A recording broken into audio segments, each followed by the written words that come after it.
Halo, assalamualaikum warahmatullahi wabarakatuh. Selamat pagi anak-anakku semuanya yang Bapak banggakan, yang Bapak sayangi.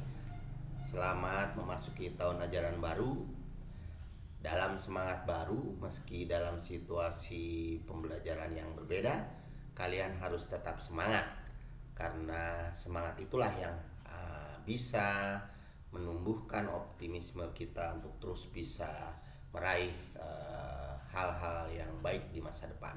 Anak-anakku yang Bapak banggakan, materi kita hari ini dan dua kali pertemuan berikutnya adalah mengenai ruang interaksi keruangan antar benua-benua Asia dan benua-benua lainnya.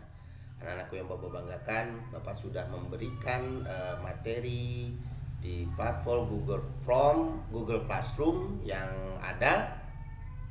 Kalian bisa menyimak dengan mengisi daftar hadir. Pertama wajib diisi daftar hadir dengan format nama, hadir dan tanggal. Kemudian kalian membuka materi. Di situ ada materi tentang video, kemudian PowerPoint, dan ada video animasi. Anak-anakku yang Bapak banggakan, PowerPoint ini sudah Bapak taruh di sana. Sebelumnya saya ingin menjelaskan dulu bahwa kalian jangan mengerjakan tugas latihan-latihan soal dulu sebelum kalian mempelajari materi-materi ini sampai tuntas, sampai 3 kali pertemuan. Materi kita adalah tentang interaksi keruangan benua Asia dan benua lainnya.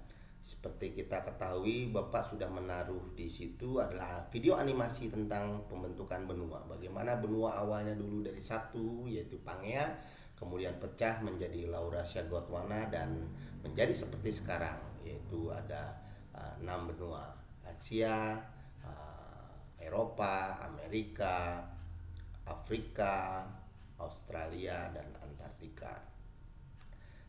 Kemudian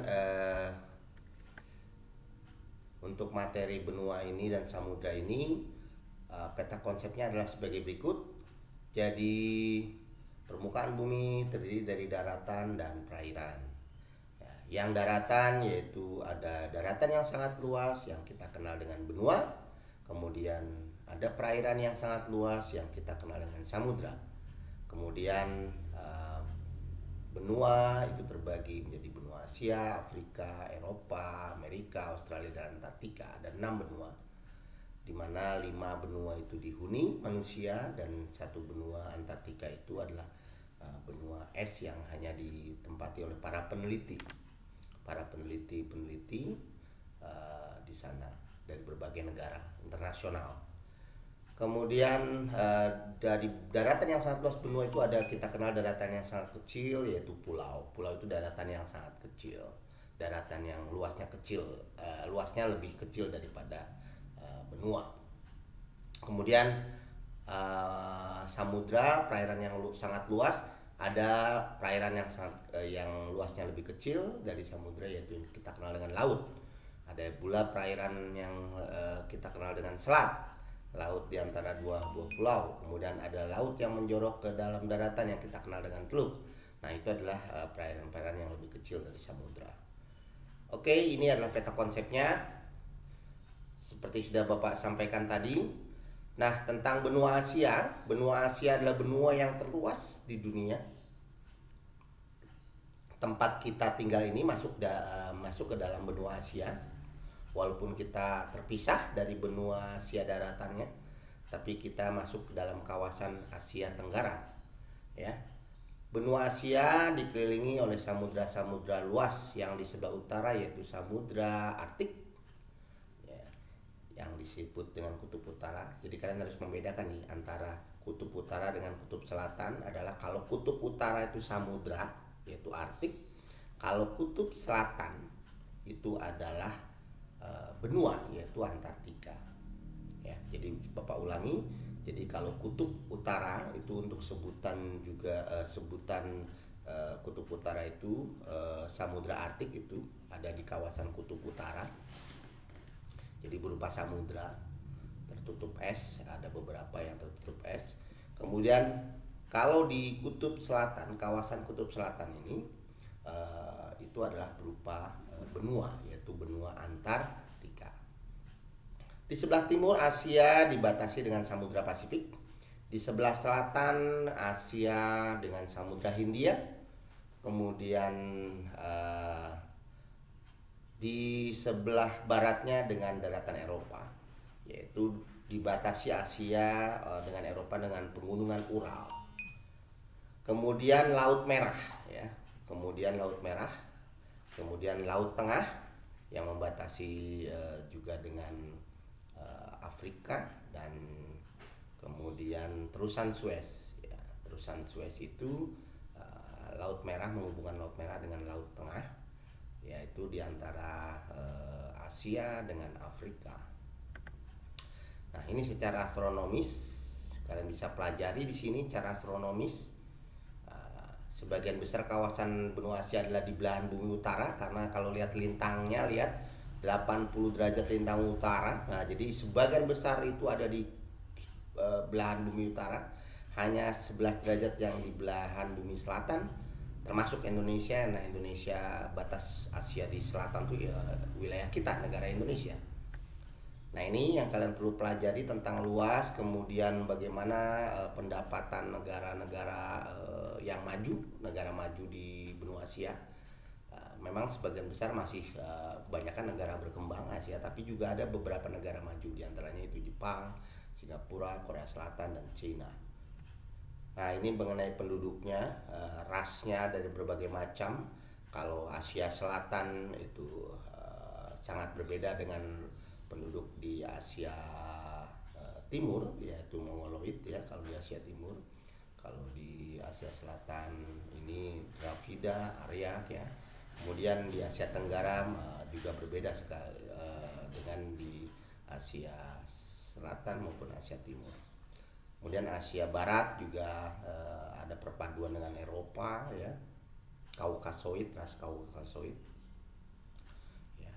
Rusia itu termasuk sebagian besar ada di wilayah benua Asia, juga sebagian besar sebagiannya lagi ada di Eropa.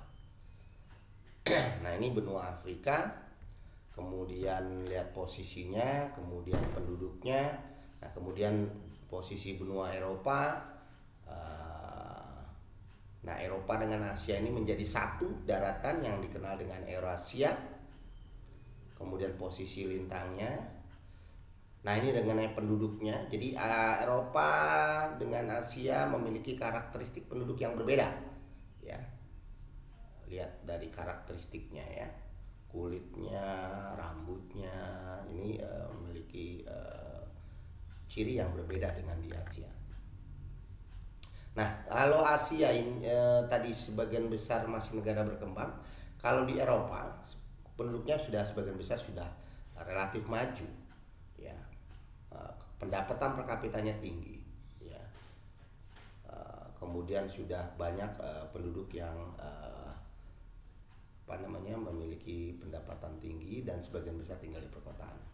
Nah, ini kemudian Amerika, luas benua Amerika, kemudian kawasannya ada Amerika Utara yang kita kenal di situ ada negara Amerika Serikat, Kanada, dan Meksiko. Kemudian ada wilayah Amerika Selatan, yang kita kenal dengan banyak negara-negara yang kenal jago bola, ya, seperti Brazil, Uruguay, Argentina, dan sebagainya. Ini Amerika Selatan, kawasan Amerika Selatan. Kalau Meksiko di Amerika Tengah. Nah, terakhir benua Australia, benua yang terkecil.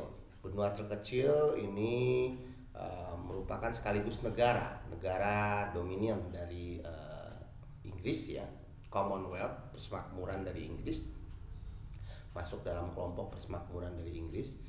Karena sejarahnya Australia ini adalah tempat yang menjadi tempat dulu awalnya adalah tempat buangan para narapidana dari Eropa, dari Inggris terutama. Kemudian setelah ditemukannya emas di sana, kemudian mulailah banyak penduduk bermigrasi ke penduduk Eropa bermigrasi ke Australia, khususnya dari Inggris, ya. Kalau penduduk aslinya adalah sebetulnya sama dengan penduduk dari Papua ya, Papua Nugini, Papua, yaitu ras Melanesia. Jadi penduduk asli Australia ini memiliki kemiripan ras dengan penduduk di Papua Nugini maupun Papua kita di Indonesia. Benua Australia batas-batasnya. Nah, yang di luar tadi 5 benua yang dihuni manusia, ada benua Antartika yang dikenal dengan kutub selatan bumi. Ini adalah daratan yang tertutup es, jadi tidak ada penghuni di sana kecuali para peneliti internasional yang meneliti keadaan iklim, sumber daya, mineral, dan lain-lain di sana. Demikian yang kalian bisa pelajari. Kalian bisa mencari sumber-sumber lain selain yang Bapak sampaikan tadi. Jadi selamat mempelajari itu, kemudian videonya ditonton, barulah nanti dalam pertemuan yang ketiga nanti akan Bapak berikan soal-soal latihan. Oke, kalau ada kesulitan silakan ditanyakan di forum diskusi yang ada di Google Classroom. Demikian. Assalamualaikum warahmatullahi wabarakatuh. Selamat pagi, semangat belajar. Tetap semangat, dan tetap semangat. Assalamualaikum warahmatullahi wabarakatuh. Selamat pagi.